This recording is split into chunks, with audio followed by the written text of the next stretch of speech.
નમસ્કાર, star India TV ન્યૂઝમાં આપનું હાર્દિક સ્વાગત છે। હું છું હેમલતા ત્રિવેદી। આપ જોઈ રહ્યા છો સ્ટાર ઇન્ડિયા ટીવી ન્યૂઝ, સત્યની વાતે સત્યની સાથે। જાલોદમાં ગૌ સન્માન આહવાન અભિયાન અંતર્ગત સનાતન હિન્દુ સમાજ એકત્રિત। ગૌ માતાને રાષ્ટ્રમાતા જાહેર કરવાની માંગ સાથે પ્રાંત અધિકારી અને મામલતદારને આવેદન પત્ર પાઠવાયું। જાલોદ નગરમાં ગુરુવારના રોજ ગૌ સન્માન આહવાન અભિયાન અંતર્ગત સનાતન હિન્દુ સંસ્કૃતિ સાથે સંકળાયેલા લોકો મોટી સંખ્યામાં ભરત ટાવર ખાતે એકત્રિત થયા હતા। ગૌ માતાના સન્માન, સુરક્ષા અને ગૌવંશના સંરક્ષણ માટે હિન્દુ સંગઠનો દ્વારા પ્રાંત અધિકારી અને મામલતદારને આવેદન પત્ર પાઠવવામાં આવ્યું હતું। બોલો ભારત માતા કી જય, ગૌ માતા કી જય। વેદો મેં જણાવ્યું છે તેમ ગાવો વિશ્વસ્ત માતર। હવે આ વાતને સાચા અર્થમાં આપણે વ્યવહારમાં લાવવાની છે। એટલે જાલોદ નગર અને જાલોદ તાલુકાના આજુબાજુના સમગ્ર હિન્દુ જનતાની લાગણીને માગણી છે કે હવે તો ગૌ માતાને રાષ્ટ્રીય પશુ તરીકે જાહેર કરવામાં આવે, ગૌ માતાને પૂરું સન્માન આપવામાં આવે અને જે ગોચરનું દબાણ છે એ ગોચરનું દબાણ પણ ખુલે તો આ ગૌ માતાને ન્યાય મળે। એટલે મહામહિમ રાષ્ટ્રપતિ અને ભારતની સરકારને અમારી વિનંતી છે કે ગાય માતાને રાષ્ટ્રીય દરજ્જો માતાનો આપવામાં આવે અને તેમનું સન્માન કરવામાં આવે। આજે સમગ્ર ગુજરાતમાં આ જ સમયે અને આજે જ બધી જ જગ્યાએ બધા જ તાલુકામાં તમામ હિન્દુ સંગઠનના કાર્યકર્તાઓ આ રીતે આવેદન આજે આપવાના છે। એ પ્રમાણે અમે જાલોદમાં પણ આજે આવેદન આપ્યું છે। અમે આશા રાખીએ છીએ કે આવનારા સમયમાં અમારી લાગણીને માંગણીને સરકાર સ્વીકારશે। જો સ્વીકારવામાં નહીં આવે તો આગામી સમયમાં જલદ કાર્યક્રમોની પણ જાહેરાત કરવામાં આવેલ છે, તે પ્રમાણેના કાર્યક્રમ કરવામાં આવશે।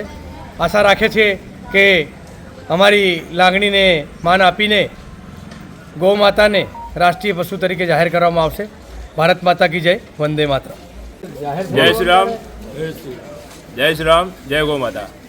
આજ રોજ જાલોદ તાલુકામાં ગૌ સન્માન આહવાન અભિયાન અંતર્ગત એક પ્રાર્થના પત્ર મહામહિમ રાષ્ટ્રપતિ, માનનીય વડાપ્રધાન અને આપણા મુખ્યમંત્રીશ્રીને પ્રાંતના હસ્તક અર્પણ કરવામાં આવ્યું છે કે જેમાં ગાય માતાને રાષ્ટ્રીય ધરોહર અથવા રાષ્ટ્રીય પશુ જાહેર કરવામાં આવે।